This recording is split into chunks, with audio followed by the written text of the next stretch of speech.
Hello everyone, how are you? सभी लोग आ जाओ जल्दी से. Then we will start formula practice session. ठीक है, तो आज हम motion in A straight line 1D motion जो है उसके फॉर्मूले प्रैक्टिस करेंगे. ठीक है, एंड इसके नेक्स्ट लेक्चर में हम क्या करने वाले हैं, क्वेश्चन प्रैक्टिस. ठीक है, तो फॉर्मूला प्रैक्टिस, क्वेश्चन प्रैक्टिस साथ ही साथ करते हैं. ठीक है, मेन फोकस हमारा रहता है कि क्वेश्चन प्रैक्टिस करना मैक्सिमम, क्योंकि आपके एग्जाम में क्वेश्चन ही आने वाले. ठीक है, तो चलिए स्टार्ट करते हैं.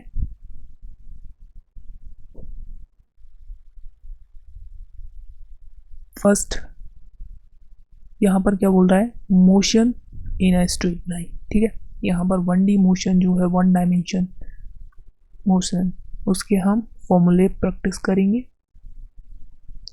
ओके, तो सबसे पहली बात, मोशन क्या है, what is motion? An object changing its position with respect to the surrounding with time, then this is called motion. ठीक है, देखिए इस तरह से कोई भी ऑब्जेक्ट है, यहाँ पर एक्स एक्सिस पर मैंने क्या ले लिया है, time,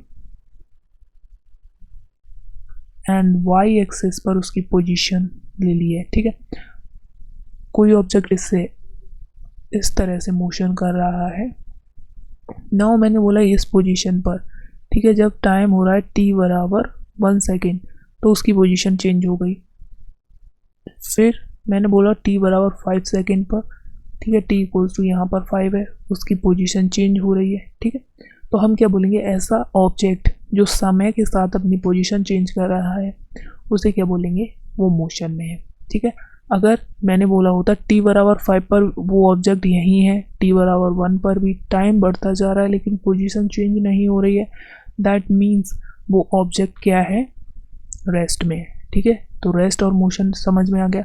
if object does not change its position with respect to its surrounding with time, then this is called at rest.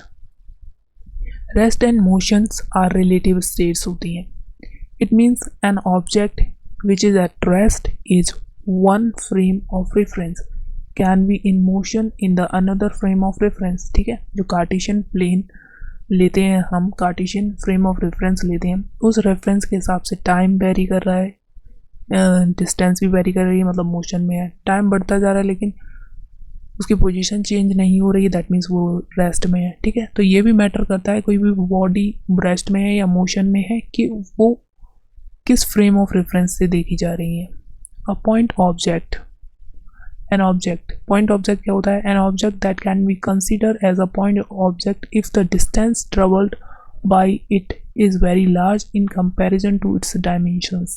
ठीक है, ऐसे ऑब्जेक्ट्स को क्या बोलेंगे, point objects. Now type of motion, 1 dimension, 2 dimension, 3 dimension. 1 dimension motion क्या होता है, only 1 out of 3 coordinates. ठीक है, हम बनाते हैं इस तरह से एक्स वाई एंड जेड. ठीक है, ये x axis,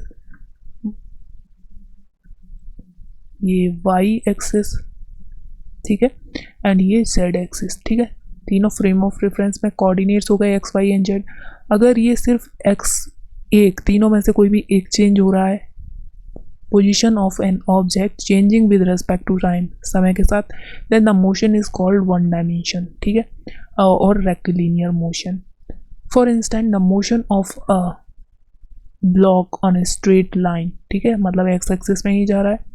motion of a train along a straight track, a man travelling on a level and narrow road, and falling object under gravity. ठीक है, ऊपर की तरफ बॉल अगर हम फेंक रहे हैं इस तरह से, ठीक है, तो वो स्ट्रेट लाइन में इस तरह से सीधी जा रही है, मतलब एक डायमेंशन बाई एक्सिस में जा रही है, मतलब वो 1 डायमेंशन मोशन है. या फिर कोई मैन इस तरह से, कोई भी मैन है और स्ट्रेट लाइन पर ऐसे चलते जा रहा है, मतलब एक्स एक्सिस में चल रहा है. ठीक है, मतलब एक कोऑर्डिनेट ही ले रहे हैं, 1 डायमेंशन मोशन कहलाएगी. अगर 2 डायमेंशन की बात करें तो वहाँ पर क्या होगा, ये जो x और y दोनों हैं, आपका जो x और y ये दोनों हैं, ये दोनों टाइम के साथ चेंज होंगे, या y या z, मतलब उनमें से 2 कोऑर्डिनेट्स जो होंगे वो चेंज होंगे टाइम के साथ। ऐसी मोशन को हम बोलते हैं two dimension motion. Only 2 out of the 3 coordinates specifying the position of an object changing with respect to time, then the motion is called two dimension motion। ठीक है।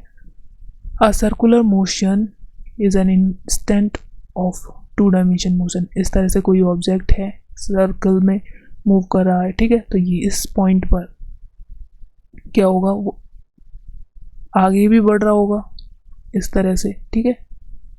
तो इस तरह के मोशन को हम क्या बोलेंगे, two dimension motion. Now three dimension motion, if all the coordinates x y and z coordinates specify कर रहे हैं position of the object with respect to the time, then the motion is called three dimension motion। Few instances of three dimension at a motion are flying birds, flying kites, random motion of the gas molecules। ठीक है, कोई भी इस तरह से container है, container के अंदर हमने इस तरह से गैसेस मॉलिक्यूल्स जो हैं वो हर डायमेंशन में इधर इधर रैंडम मोशन कर रहे हैं, ठीक है। तो पता नहीं है कौन सा डायमेंशन, मतलब तीनों डायमेंशन में मूव कर रहे हैं। ओके, नाउ सबसे इम्पोर्टेंट बात होती है जब भी हम 1D पढ़ रहे हैं या फिर 2D पढ़ रहे हैं, फ्रेम ऑफ रेफरेंस। ठीक है, यहाँ पर बहुत ज़्यादा कन्फ्यूज़न भी होता है। तो देखिए, the most convenient system is a rectangular coordinate system. ठीक है, कार्टेशियन प्लेन बोलते हैं इस तरह से। ठीक है, ये क्या होता है, मोस्ट कन्वीनियंट सिस्टम है। ये एक्स एक्सिस इधर वाई मान लेते हैं, इधर जेड, ठीक है, यहाँ पर मानेंगे z axis. 3 mutually perpendicular axis x y and z होती हैं। The point of intersection of these axis, ये जो पॉइंट है यहाँ पर ये तीनों मिल रही हैं, इस पॉइंट इंटरसेक्शन को ओरिजिन बोलते हैं। ठीक है, यहाँ पर बोला गया ओरिजिन बोलते हैं। And consider as a reference point, यही इसी को हम रेफरेंस पॉइंट मान लेते हैं। X y and z coordinate describe the position of the object with coordinate system. This coordinate system along with a clock consist of frame of reference। अगर समय के साथ इस कोऑर्डिनेट सिस्टम को जोड़ दें तो ये क्या बन जाएगा, हमारा फ्रेम ऑफ रेफरेंस। मतलब समय के साथ ये जो एक्सिस हैं, कोऑर्डिनेट्स हैं, वो चेंज हो रहे होंगे। ठीक है, तो ऐसे फ्रेम ऑफ रेफरेंस को कोऑर्डिनेट सिस्टम, ठीक है, कार्टेशियन कोऑर्डिनेट सिस्टम बोलेंगे। नाउ डिस्टेंस और पाथ लेंथ कवर्ड। ओके, तो 1D में यही पढ़ना है हमें।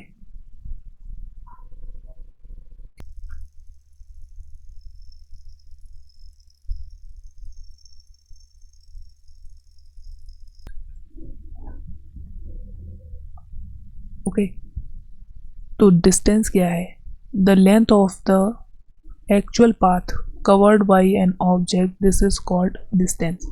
ये क्या होती है, स्केलर क्वांटिटी होती है। And it can never be zero, distance कभी जीरो नहीं हो सकती। मान लो आप अपने स्कूल से, ये रहा आपका स्कूल, ठीक है, यहाँ से आप अपने हाउस, ठीक है, यहाँ पर जा रहे हैं, ठीक है, ये रहा आपका।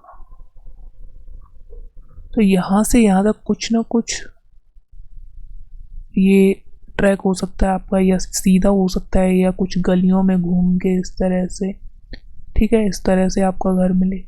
ओके, तो देखिए जो डिस्टेंस है वो क्या होगी, अगर आप यहाँ से यहाँ तक चलकर आए हैं, दैट मीन्स आपने कुछ ना कुछ डिस्टेंस तो कवर की होगी, चाहे ये पाथ फॉलो किया हो, चाहे ये वाला, चाहे या फिर ये थर्ड वाला पाथ। ठीक है, तो ये क्या होगा, कभी भी जीरो नहीं हो सकती। ठीक है, जीरो नहीं हो सकती, नेगेटिव नहीं हो सकती during the motion of object.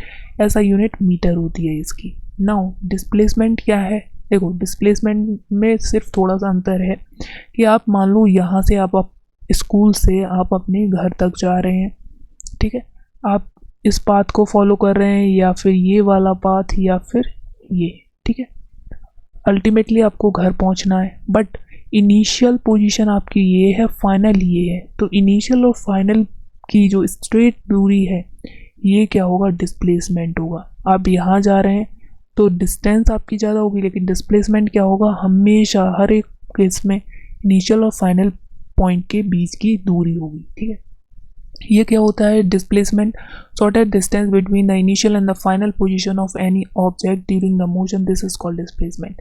Displacement of an object is given, the time can be positive, negative, zero हो सकता है। ठीक है, हम सपोज कोई भी ऑब्जेक्ट स्कूल से निकला और स्कूल ही आ गया, तो इनिशियल पोजीशन भी यही है, फाइनल भी यही है, तो जीरो हो जाएगा डिस्प्लेसमेंट। ठीक है, तो डिस्प्लेसमेंट क्या होगा, x2 माइनस x1। ठीक है, इजीली आप इसे कैलकुलेट कर सकते हैं। नाउ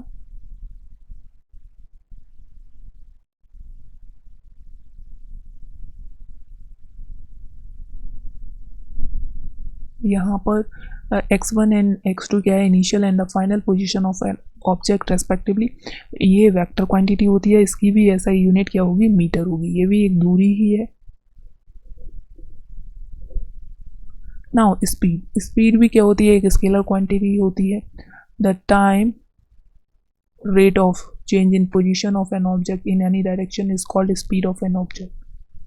तो rate of change of position, simple definition, rate of change of position with respect to time, this is known as speed। ठीक है, तो डिस्टेंस जितनी भी ट्रेवल की है अपॉन टोटल टाइम से अगर हम डिवाइड कर देंगे तो हमें स्पीड मिल जाएगी। इसकी ऐसा यूनिट मीटर पर सेकेंड होगी। ठीक है, डिस्टेंस मीटर, टाइम सेकेंड, तो मीटर पर सेकेंड हो जाएगा। ये स्केलर क्वांटिटी होती है। डायमेंशन क्या होगा, ठीक है, तो देखो डिस्टेंस के लिए l और समय के लिए t, तो एल टी माइनस का 1 जो होगी इसकी डायमेंशन हो जाएगी, तो m0 एल टी माइनस का 1।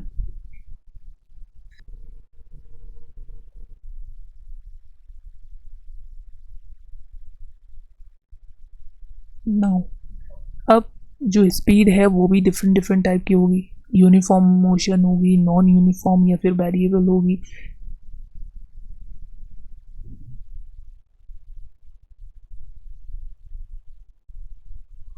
ओके, एवरेज स्पीड हो सकती है। ठीक है, इसी तरह से हम वेलोसिटी में पढ़ेंगे, एवरेज एक्सेलरेशन में पढ़ेंगे। ठीक है, उनमें भी ये 3 टर्म के बारे में जानेंगे।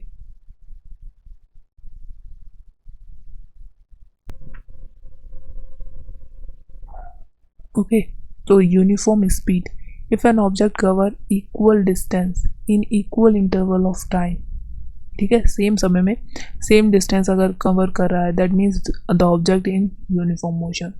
सपोज मैंने ऐसे इस तरह से कार्टेशियन प्लेन में इधर t लिया, इधर x लिया। ठीक है, स्ट्रेट लाइन इस तरह से आ रहा है। ठीक है, t बराबर 1 पर यहाँ, t बराबर 2 पर सेम ये डिस्टेंस और ये डिस्टेंस कवर जो होगी सेम है, that means object uniform motion में। नॉन यूनिफॉर्म और वेरिएबल की अगर हम बात करें तो unequal distance in equal interval of time. ठीक है, याद रखना है टाइम का जो t बराबर 1 से 2, 2 से 3, ठीक है, इक्वल टाइम इंटरवल में अगर अनइक्वल डिस्टेंस कवर कर रहा है या फिर अनइक्वल टाइम में इक्वल इंटरवल डिस्टेंस में, ठीक है, वाइस वर्सा मतलब उल्टा इसका क्या है, अगर ऐसा हो रहा है that means this is a non uniform motion. Average की अगर हम बात करें, मान लो एक ऑब्जेक्ट 2 अलग अलग वेलोसिटी से अलग अलग डिस्टेंस कवर कर रहा है, दैट मीन्स उसके लिए हम स्पीड जो होगी एवरेज काउंट करेंगे। The ratio of the total distance travel by object to the total time taken, this is known as average speed of the object. Total distance जितनी भी कवर की है upon total interval of time, ये क्या होगा, average speed. The particle travel s1 s2 s3 distance with v1 v2 v3, then the average speed equals to s1 plus s2 s3, मतलब total distance हो गई। अब total time क्या होता है, एक फॉर्मूला पढ़ा था, velocity equals to distance upon time, तो यहाँ से time equals to distance upon velocity. तो डिस्टेंस यहाँ s1 है, v1 वेलोसिटी है, ऐसा ही टोटल टाइम के लिए करना है तो सबको ऐड कर देंगे। ठीक है, now if the particle travel equal distance s1 s2 s3, the average with the velocity v1 and v2, तो एवरेज अगर हम निकालेंगे तो 2v1 v2 upon v1 plus v2। ठीक है, इसे हम क्या बोल देते हैं, हार्मोनिक मीन। ठीक है, हार्मोनिक मीन निकालेंगे।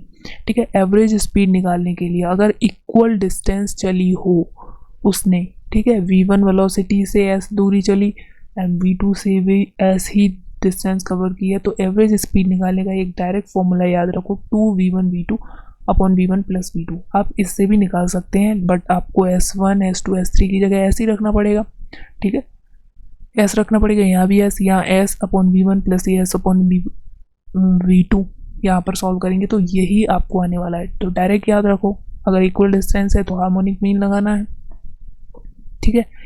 अब देखिए बच्चों, if a particle travel with a speed V1 and V2 and V3 during the time intervals T1 T2 T3, तो एवरेज स्पीड निकालना है हमें। Okay, now velocity equals to distance upon time, तो how can we find distance equals to velocity into time, ठीक है। तो velocity into time v1 t1 v2 t2 v3 t3 upon total time t1 plus t2 t3 हो जाएगा, ठीक है। अगर यहाँ पर v1 v2 वेलोसिटी से बट इक्वल टाइम इंटरवल दे रखा हो t टाइम, तो देखो यहाँ पर क्या हो जाएगा, ये t यहाँ पर लेंगे, कॉमन कट जाएगा, ठीक है। तो v1 प्लस v2/2 इसे हम क्या बोल देते हैं, अर्थमेटिक मीन, ठीक है। ओके, इसे क्या बोलेंगे, अर्थमेटिक मीन, ठीक है। तो याद कैसे रखेंगे, अर्थमेटिक में टी आ रहा है, मतलब यहाँ पर इक्वल टाइम होना चाहिए, तो अर्थमेटिक मीन लगाना है आपको v1 प्लस v2/2, ठीक है। समझ गए यहाँ तक। When a body travel equal distance with v1 and v2, ठीक है, डिस्टेंस इक्वल है मतलब हार्मोनिक मीन लगाते हैं। The average velocity of the harmonic mean of the two speed, ठीक है, इस तरह से लिख सकते हैं हार्मोनिक मीन को, 2 upon v net upon 1 upon v1 plus 1 upon v2। अगर यहाँ पर 3 वेलोसिटी के लिए पूछा तो v3 यहाँ करते और यहाँ पर 2 की जगह 3 कर देते, ठीक है। इस तरह से कितनी भी वेलोसिटी इक्वल डिस्टेंस से चल रही होंगी, ठीक है, then we will find out the harmonic mean, और हार्मोनिक मीन को इस तरह से निकालते हैं, ठीक है। नाउ इंस्टेंटेनियस स्पीड मतलब एग्जैक्ट टाइम पर, एक पर्टिकुलर टाइम पर, इंस्टेंट टाइम पर क्या है स्पीड, उसे बोलते हैं instantaneous speed. When a object is travelling with a variable speed then speed at a given instant of time, this is called instantaneous speed. Instantaneous speed जो average speed होती है, speed या जो भी है वेलोसिटी, स्पीड इक्वल्स टू क्या होता है, total distance upon total time, ठीक है। इसका अगर हम लिमिट ले लें t delta t tends to 0, मतलब बहुत छोटा हो जाए, इन्फाइनाइटली स्मॉल हो जाए, तो हम ds/dt डिफरेंशियल फॉर्म में लिखेंगे। इसी को क्या बोलते हैं, इंस्टेंटेनियस स्पीड, ठीक है। तो समझ गए सारे लोग। आगे बढ़ते हैं वेलोसिटी। वेलोसिटी क्या होता है, पहले ही बताया था, वेक्टर क्वांटिटी होती है, ठीक है। वेलोसिटी क्या है, वेक्टर क्वांटिटी है, इसमें डायरेक्शन और मोड दोनों होंगे, ठीक है। The rate of change of displacement, क्योंकि डिस्प्लेसमेंट भी क्या है, एक वेक्टर क्वांटिटी, ठीक है। और स्पीड क्या थी, स्केलर। डिस्टेंस अपॉन टाइम आ रहा था वहाँ पर, मतलब वो भी स्केलर थी, ठीक। तो याद रखेंगे इस तरह से। तो डिस्प्लेसमेंट अपॉन टाइम फॉर्मूला हो जाएगा मीटर पर सेकेंड, इसकी यूनिट m0 LT माइनस का 1 इसकी यूनिट होगी। ये कैसी होती है, वेक्टर होती है, इसके पास मैग्नीट्यूड एंड डायरेक्शन दोनों होते हैं। Velocity of an object can be positive, negative and 0 हो सकती है, क्योंकि ये वेक्टर क्वांटिटी है, और वेक्टर में अपोजिट, इक्वल कैसे भी हो सकते हैं, ठीक। नाउ यूनिफॉर्म वेलोसिटी, उसी तरह से जिस तरह से यूनिफॉर्म स्पीड पढ़ा था, नॉन यूनिफॉर्म स्पीड पढ़ा था, एवरेज स्पीड पढ़ा था, उसी तरह से हमने वेलोसिटी को पढ़ेंगे। Uniform velocity, average velocity, non uniform velocity. Uniform velocity, an object undergo equal displacement, ठीक है, वहाँ पर डिस्टेंस था, ठीक है, और यहाँ पर डिस्प्लेसमेंट की बात करेंगे। Equal interval of time, this is said to be uniform velocity. Non uniform में unequal distance in equal interval of time, then it is said to be non uniform और वेरिएबल वेलोसिटी। नाउ अब हम बात करें average velocity की, तो average velocity क्या हो जाएगा, total displacement to the total time taken, ठीक है, वहाँ पर डिस्टेंस था, यहाँ पर total displacement upon total time है। इंस्टेंटेनियस मतलब एक इंस्टेंट ऑफ टाइम पर आपकी वेलोसिटी क्या है, एक पर्टिकुलर टाइम पर, एनी इंस्टेंट ऑफ टाइम पर आपकी वेलोसिटी क्या है। Instantaneous velocity displacement upon time है, लिमिट लगा देंगे तो dx/dt, ठीक है, for infinitely small differential with respect to time, ये क्या हो जाएगा, इंस्टेंटेनियस वेलोसिटी। रिलेटिव वेलोसिटी, ये एक अच्छा है, मतलब अच्छा टॉपिक है, यहाँ से क्या मैक्सिमम टाइम क्वेश्चन आते हैं। Relative velocity of an object with respect to the another object, ठीक है, एक ऑब्जेक्ट ए है, एक ऑब्जेक्ट बी है, पूछा जाए ए की velocity with respect to B, मतलब velocity of object A with respect to the another object B is the time rate of change of relative positions of the object with respect to the another object, ठीक है, क्योंकि velocity क्या होता है, displacement over time, ठीक है, displacement over time a के लिए लिख रहे हैं तो a, v के लिए लिख रहे हैं तो v equals to d x b over d t होगा, ठीक है, ये वेलोसिटी होगा। लिखते कैसे हैं, velocity of a with respect to v, तो V A vector minus we we vector, velocity क्या है, वेक्टर क्वांटिटी होती है, तो वी ए माइनस वी जो पहले लिखा है उसका दूसरे की रेस्पेक्ट में पढ़ा कैसे जाएगा, velocity of A with respect to we, तो वी ए माइनस वी जो पहले लिखा है उसमें से बाद वाला माइनस कर देना, ठीक है बच्चों। If it is an one dimension motion है we can treat vector as a scalar, ठीक है, क्योंकि एक ही डायरेक्शन में चल रहा है, डायरेक्शन बदल नहीं रही है, मोड वही रहेगा, तो हम इसे वन डायमेंशन को क्या लिख सकते हैं, स्केलर टाइप से ट्रीट कर सकते हैं। Positive assigning the positive sign to a one direction and negative to the other direction, ठीक है, बहुत अच्छा। when objects are moving in the same direction, ठीक है, एक ऑब्जेक्ट इधर जा रहा है एक्स एक्सिस में और ये भी इधर ही, दोनों सेम डायरेक्शन में जा रहे हैं, एक्स एक्सिस पर ये भी जा रहा है, a object and v object दोनों ही सेम डायरेक्शन में जा रहे हैं, इसकी वेलोसिटी है वी है, इसकी है वी वी। तो देखिए velocity of A with respect to V, ठीक है, ऐसा बोला जाता है velocity of A with respect to we, तो V A minus we V, velocity of A with respect to V इस तरह से लिख सकते हैं। तो देखिए इसकी डायरेक्शन क्या होगी, नेगेटिव लेंगे, क्योंकि ये जो है ये भी इधर जा रहा है माइनस, ये भी प्लस में ही आ रहा है, ठीक है। लेकिन अगर वो ऑब्जेक्ट अपोजिट डायरेक्शन में मूव करने लगे, जैसा कि यहाँ पर ए ऑब्जेक्ट और बी, तो देखिए ये तो प्लस एक्स एक्सिस में जा रहा है ए वाला, लेकिन ये जो है वो माइनस का एक्स एक्सिस में जा रहा है, तो इसकी वेलोसिटी, क्योंकि वेलोसिटी वेक्टर क्वांटिटी है, तो इसकी velocity minus of V we vector होगा, और ये जो दे रखा है उसका वी ए वेक्टर क्योंकि प्लस एक्स में जा रहा है। लेकिन जब हम फॉर्मूला लगाएंगे velocity of A with respect to we, तो velocity of A minus velocity of V करना होता है वेक्टर, ओके। तो देखिए वी ए ये तो सेम है, लेकिन ये माइनस लगाया ऑलरेडी, फिर माइनस का वी वी है, दैट मीन्स ये माइनस माइनस प्लस हो जाएगा, v A vector plus minus minus plus v we vector हो जाएगा। क्या समझे, अगर अपोजिट डायरेक्शन में आ रहे हैं तो उनकी वेलोसिटी जुड़ जाएंगी, सेम डायरेक्शन में चल रहे हैं तो क्या होगा, उनका सब्ट्रैक्शन होगा, okay. Now when two objects are moving at a angle theta, ठीक है, कोई भी ऑब्जेक्ट्स हैं, ये वी ए है, ये वी है, एंगल कितना है, एक मिनट, हाँ ठीक है, ये दे रखा है वी ए और ये वी वी और ये दे रखा है वी ए, ठीक है, दोनों ऑब्जेक्ट हैं, एक दूसरे से एंगल थीटा पर जा रहे हैं वेलोसिटी से, तो नेट इनका रिजल्टेंट अगर वेलोसिटी निकालनी है, velocity of v with respect to v, मतलब टू डायमेंशन में एक तरह से बात करनी है, तो जिस तरह से हम वेक्टर में पढ़ा था, ठीक है, वेक्टर वाला अगर आपने नहीं किया है क्वेश्चन प्रैक्टिस और फॉर्मूला प्रैक्टिस तो कर लेना, ठीक है। तो यहाँ पर क्या होगा, हमें क्या निकालना होगा, v A minus we v, ठीक है, माइनस ये हो जाएगा, तो इसका रिजल्टेंट इधर जाएगा। अब ये क्या होता है, under root of resultant vector का फॉर्मूला पढ़ा था, और रिजल्टेंट नेगेटिव में जब माइनस करते हैं तो A square plus B square minus का 2ab cos theta, first vector second vector A vector B vector, तो यहाँ से आप 2ab कॉस थीटा इस फॉर्मूले से आप निकाल सकते हैं। बीटा tan बीटा एंगल निकाल सकते हैं, v sine theta upon v minus का वी कॉस थीटा, ठीक है। अब नाउ वेलोसिटी हो गई, अब एक्सेलरेशन के बारे में बात करते हैं। Rate of change of velocity with respect to time, this is known as velocity, ठीक है, एक्सेलरेशन, सॉरी एक्सेलरेशन, तो acceleration d b by D t हो जाएगा, ठीक है, rate of change of velocity with respect to time. इसकी unit क्या होगी, देखो ये वेलोसिटी है मीटर पर सेकेंड और एक सेकेंड और है, तो ये क्या हो जाएगा, metre per second square, metre per second square m l t minus का 2 हो जाएगा, ये भी एक वेक्टर क्वांटिटी होती है। एक्सेलरेशन कैन भी पॉजिटिव हो सकता है, नेगेटिव हो सकता है, जीरो हो सकता है। पॉजिटिव एक्सेलरेशन का मतलब होता है वेलोसिटी इंक्रीज कर रही है समय के साथ, जीरो एक्सेलरेशन का मतलब है वेलोसिटी यूनिफॉर्म है, एंड वाइल नेगेटिव एक्सेलरेशन का मतलब हो गया रिटार्डेशन, एंड इसका मतलब है वेलोसिटी डिक्रीज कर रही है, ठीक है। जिस तरह से आपके एग्जाम में वेलोसिटी टाइम ग्राफ, ठीक है, एक्सेलरेशन टाइम ग्राफ आते हैं, ठीक है।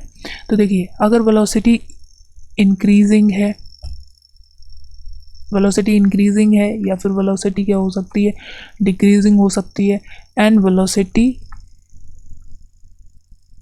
कांस्टेंट वी बाई टी का ग्राफ वेलोसिटी कांस्टेंट होगी। दैट मीन्स ये क्या हो जाएगा, यहाँ पर हम बोलेंगे कि एक्सेलरेशन, क्योंकि एक्सेलरेशन क्या होता है, acceleration equals to D we by D T होता है, और ये क्या होता है slope, and slope equals to tan theta होता है। तो टेन थीटा से यहाँ पर निकालेंगे तो ये जीरो आ जाएगा, मतलब एक्सेलरेशन जीरो है, इसका मतलब वेलोसिटी कांस्टेंट है, समय के साथ ये चेंज नहीं हो रही है। यहाँ पर इंक्रीजिंग है मतलब पॉजिटिव आएगा, डिक्रीजिंग है मतलब नेगेटिव आएगा, ठीक है। इस तरह से आप याद रख सकते हैं। उसी तरह से तीनों टर्म हम यूज़ करेंगे, uniform acceleration, non uniform acceleration, average acceleration. Uniform acceleration का मतलब क्या हो गया, यूनिफॉर्म एक्सेलरेशन का मतलब है a object moving with a uniform acceleration. It means that change in the velocity is equal for equal interval of time. velocity का change same समय के लिए सेम रहेगा।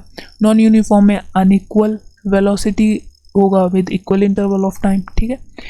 नाउ एक्सेलरेशन एवरेज, ठीक है, average acceleration t1 time and t2 time पर यहाँ पर एक्सेलरेशन दे रखा है, तो एवरेज एक्सेलरेशन क्या होगा, तो वी एवरेज टोटल क्या होगा, टोटल वेलोसिटी जो भी है ऑब्जेक्ट की अपॉन टोटल टाइम, ठीक है। Total velocity acceleration equals to velocity upon time होता है, तो velocity equals to a into t, तो a1 t1 plus a2 t2 upon a1 plus a2 हो जाएगा, ठीक।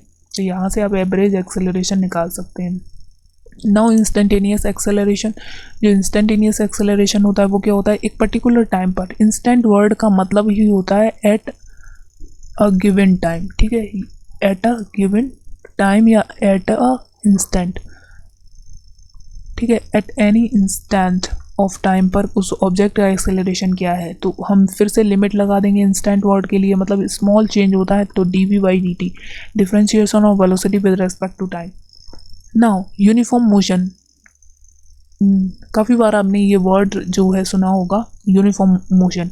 Object is moving along a straight line covers equal distance in equal interval of time. अभी पीछे पढ़ा था, इक्वल डिस्टेंस अगर equal time में कवर कर रहा है तो हम बोलेंगे कि मोशन कैसी है, यूनिफॉर्म मोशन है, और कैसी है, स्ट्रेट लाइन में चल रही है, डायरेक्शन चेंज नहीं हो रही। Different graph of motion and displacement, ठीक है, ग्राफ से क्वेश्चन ज़्यादातर आते हैं और अक्सर बच्चे क्या है कंफ्यूज हो जाते हैं।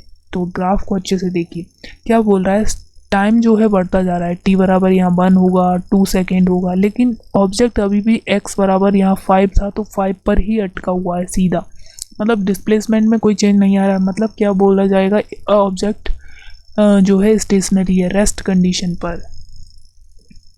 Now a body is moving the constant velocity, ठीक है, डिस्प्लेसमेंट और टाइम। तो वेलोसिटी क्या होता है, डिस्प्लेसमेंट dx ओवर dt, ठीक है, ये क्या होता है स्लोप, और स्लोप बच्चों क्या होता है टेन थीटा के बराबर, ठीक है। अब देखिए इसका स्लोप क्या है, ये जो लाइन है इसका स्लोप कांस्टेंट है, ठीक है। अगर कांस्टेंट का डिफरेंशिएशन करेंगे तो क्या होगा, वेलोसिटी को जीरो आ जाएगी, ठीक है, इसका मतलब है कांस्टेंट, ठीक है। तो वेलोसिटी क्या है, कांस्टेंट है यहाँ पर, ठीक है। अगर यहाँ पर t बराबर यहाँ हर जगह इक्वल इंटरवल में चेंज हो रही है, मतलब ऊपर वाली क्वांटिटी नीचे वाली क्वांटिटी सेम आ रही है, मतलब ये कांस्टेंट वेलोसिटी से चल रहा है। अब डिस्प्लेसमेंट टाइम का ग्राफ कुछ इस तरह से आपको दिखेगा, दैट मीन्स कांस्टेंट एक्सेलरेशन है। कांस्टेंट एक्सेलरेशन कैसे पहचाना, देखिए यहाँ पर वेलोसिटी अगर हम देखें तो ये पॉजिटिव आ रही है, डिस्प्लेसमेंट टाइम ग्राफ जो होगा D x over d T देगा वेलोसिटी को। अगर ये चीज़ क्या आ रही है, इंक्रीजिंग आ रही है, तो क्या बताया था, एक्सेलरेशन क्या हो रहा था, पॉजिटिव, ठीक है, एक्सेलरेशन पॉजिटिव है, और कांस्टेंट इंक्रीज होगी तो कांस्टेंट एक्सेलरेशन आएगा।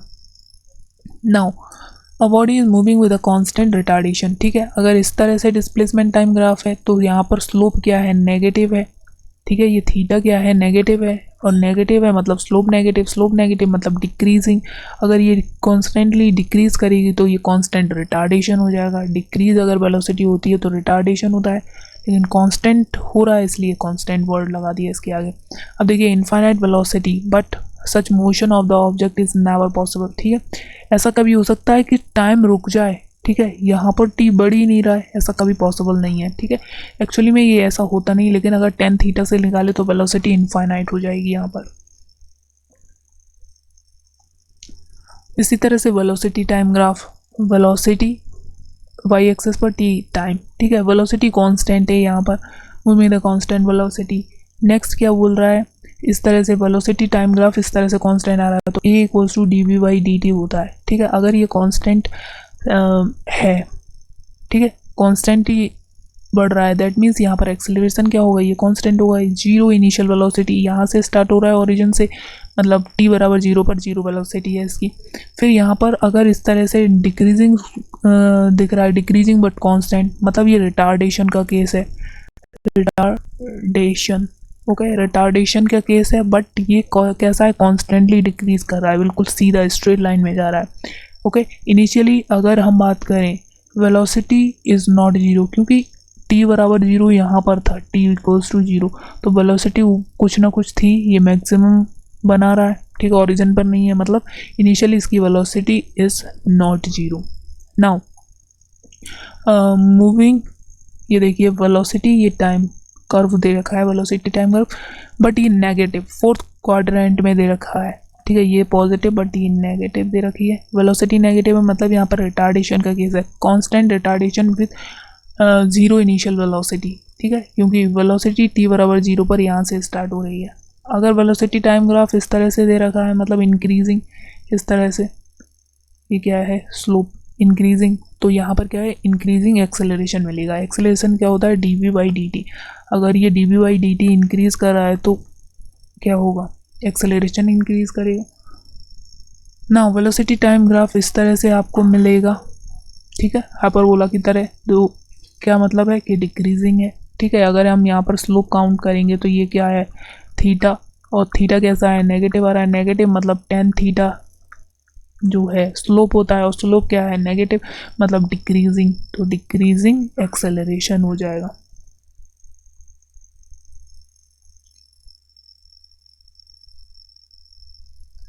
ना उसी तरह से एक्सेलरेशन टाइम कर्व। ठीक है, एक्सेलरेशन एक्स एक्सेस पर टाइम ले लिया है, इधर वाई एक्सेस पर एक्सेलरेशन दे रखा है, तो समय के साथ एक्सेलरेशन चेंज नहीं हो रहा है, मतलब कांस्टेंट एक्सेलरेशन से ऑब्जेक्ट मूव कर रहा है।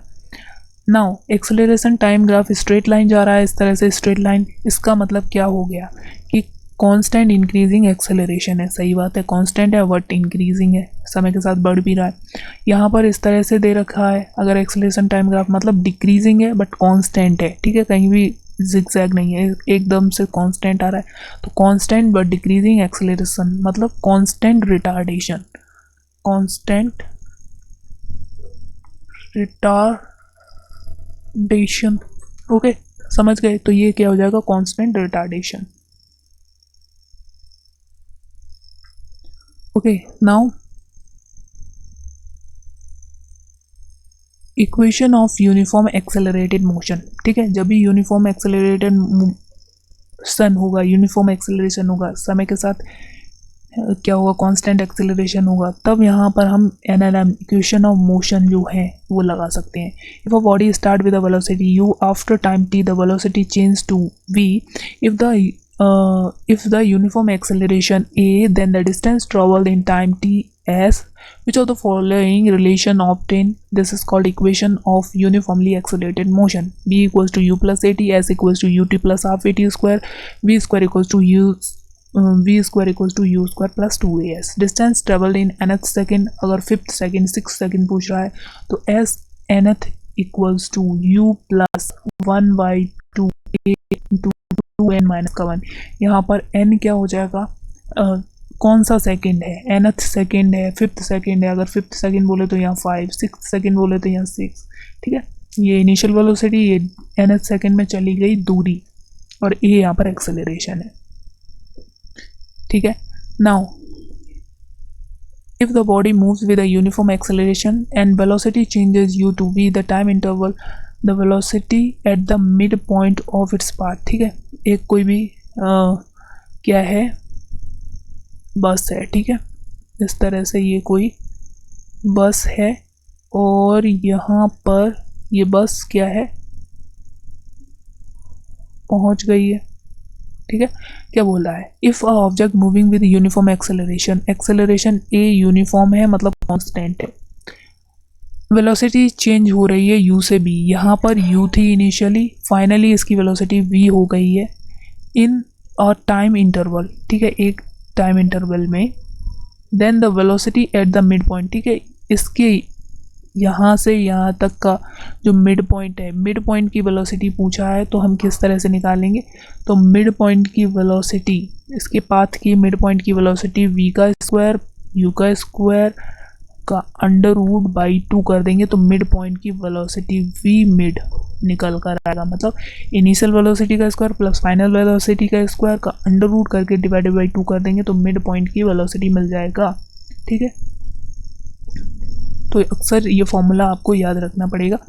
नॉन यूनिफॉर्म एक्सेलरेटेड मोशन होंगे तो यहाँ पर इक्वेशन ऑफ मोशन नहीं लगाएंगे, तब यहाँ पर हमें किसकी ज़रूरत पड़ेगी, डिफरेंशिएशन एंड इंटीग्रेशन की, डिफरेंशिएशन एंड इंटीग्रेशन, ठीक है। जब भी अगर आपको नॉन यूनिफॉर्म एक्सेलरेशन दे रखा है तो डिफरेंशिएशन और इंटीग्रेशन को सोचना है, इसीलिए मैंने फर्स्ट जो लेक्चर लिया था उसमें मैंने डिफरेंशिएशन इंटीग्रेशन आपको बताया, अच्छे से वहाँ पर कर लो, मैक्सिमम टाइम आपको डिफरेंशिएशन इंटीग्रेशन करना पड़ता है, ठीक है, तो उसी की वजह से क्वेश्चन नहीं आएगा तो बहुत गलत रहेगा, इसलिए आप सीख लो, ठीक है। When acceleration of the particle is not constant, ठीक है, then the motion is called non uniform accelerated motion. अगर वन डायमेंशन की बात करें तो वेलोसिटी हमने पढ़ा था limit delta s by D t, ठीक है, d s by D t instantaneous, ठीक है, इंस्टेंटेनियस वेलोसिटी पढ़ा था हमने, इंस्टेंटेनियस वेलोसिटी हो गया, इंस्टेंटेनियस एक्सेलरेशन हो गया d we by D t, acceleration हमने पढ़ा था rate of change of velocity with respect to time.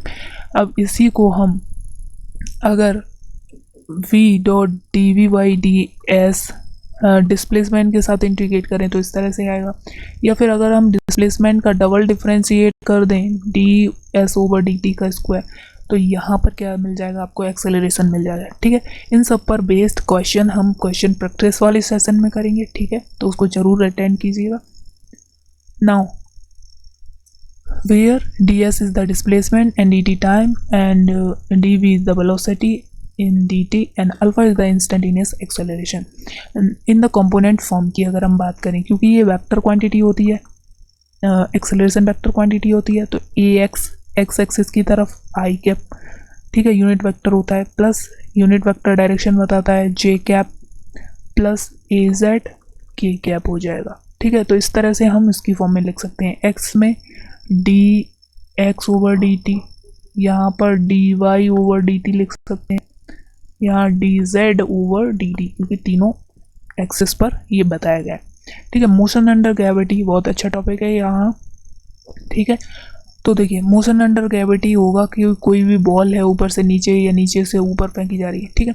तो जब भी ऑब्जेक्ट को ऊपर से नीचे फेंकते हैं तो हमेशा याद रखो जो एक्सेलरेशन होता है वो माइनस ऑफ जी, मतलब नीचे की डायरेक्शन में जी की बराबर लगता है, मतलब ये क्या है, एक कांस्टेंट एक्सेलरेशन है हमेशा, और जब कांस्टेंट एक्सेलरेशन होता है तो हम ये याद रखना है एनएलएम इक्वेशन ऑफ मोशन लगा सकते हैं।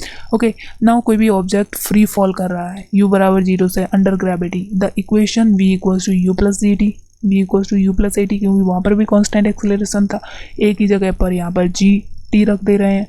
h इक्वल्स टू हाइट, कितनी हाइट कवर करेगा एक बॉल किसी टॉर से फेंका जा रहा है नीचे की तरफ, तो h equals to u t, h equals to u t plus half g t square, ठीक है, v square equals to u square plus 2gh, क्योंकि यहाँ पर कांस्टेंट एक्सेलरेशन है, इस वजह से हम ये मोशन की इक्वेशन लगा सकते हैं। Note, if a object is throne upward, ठीक है, ऊपर की तरफ इस तरह से फेंका जा रहा है, g is replace by minus का g in the above equation, ठीक है, अबव इक्वेशन,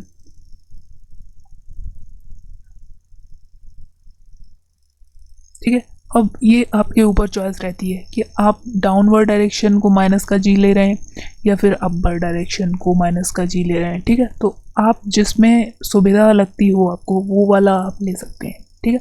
यहाँ पर जैसे कि मैंने बताया कि डाउनवर्ड आ रहा है मतलब प्लस का जी लगा रहे हैं, अगर नीचे से ऊपर अपवर्ड की तरफ फेंक रहे हैं मतलब जी की जगह पर माइनस का जी रख लेंगे, ठीक है। Time taken to reach the maximum height, h max तक पहुंचने में लगा हुआ टाइम क्या होता है, टाइम ऑफ असेंड, और असेंड टाइम क्या होगा, वेलोसिटी अपॉन एक्सेलरेशन, ठीक है, यू वाई जी, और ये क्या हो जाएगा √2h/y/g। ओके, यही आप ऑब्लिक कोलिजन जब पढ़ेंगे 2 डायमेंशन में तो वहाँ पर भी आपको ये टाइम मिलेगा, ठीक है। Maximum height reached by the body, तो मैक्सिमम हाइट फॉर्मूला होता है u² साइन थीटा y2g, ठीक है, लेकिन यहाँ पर मैक्सिमम हाइट θ1 हो जाएगा, ठीक है, 90 डिग्री, तो 1 हो जाएगा ये, तो u²y2g बचेगा। A ball is dropped from the building of the height h and it reached after t second on the earth. From the same building, 2 balls are thrown, one upward and one downward, ठीक है, एक building है, same building है, यही building है, ठीक है, same building है, लेकिन सिचुएशन 3 है। सबसे पहले क्या है कि h हाइट है, सबकी h हाइट है, इसकी भी h, इसकी भी h। हमने क्या किया है, एक बॉल को ड्रॉप किया है, यहाँ से एक बॉल को नीचे की तरफ ड्रॉप किया है, ये t टाइम ले रही है, लेकिन अब हमने क्या करा, एक हीट समय पर एक ऑब्जेक्ट को नीचे फेंका और एक को अपवर्ड फेंका, t1 टाइम इसे लगा, t2 टाइम इसे लगा, तो नेट यहाँ पर जो टाइम है जो हमने ड्रॉप किया है वो क्या होगा, √t1 t2। याद रखने वाला क्वेश्चन है, ठीक है, इस पर बेस्ड क्वेश्चन है, डायरेक्ट फॉर्मूला याद रखो। When a object is dropped freely from top of the tower and another object is projected horizontally from the same point, उसी पॉइंट पर horizontally फेंका जा रहा है और एक freely ड्रॉप किया जा रहा है, then both reaches to the ground at the same time, एक ही टाइम पर जो है वो पहुंचेंगे। ओके, तो यहाँ तक हमने क्या है अपना कंप्लीट कर लिया है 1 डायमेंशन, ठीक है। 1 डायमेंशन के सारे क्वेश्चन प्रैक्टिस हम नेक्स्ट सेशन में करेंगे, ठीक है, नेक्स्ट लेक्चर में। तो अभी हमने फॉर्मूला प्रैक्टिस जो है वो कंप्लीट कर ली है, तो क्वेश्चन प्रैक्टिस वाला सेशन ज़रूर अटेंड कीजिएगा, ठीक है। और मैक्सिमम हम क्वेश्चन प्रैक्टिस ही करते हैं, मेन मोटो हमारा रहता है क्वेश्चन प्रैक्टिस करना, ठीक है। तो तब तक के लिए बच्चों खुश रहिए, मुस्कुराते रहिए, and bye bye.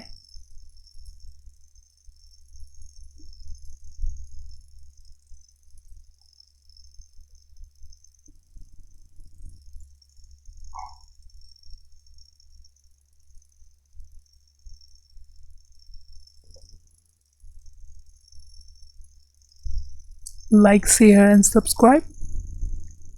Okay, thank you.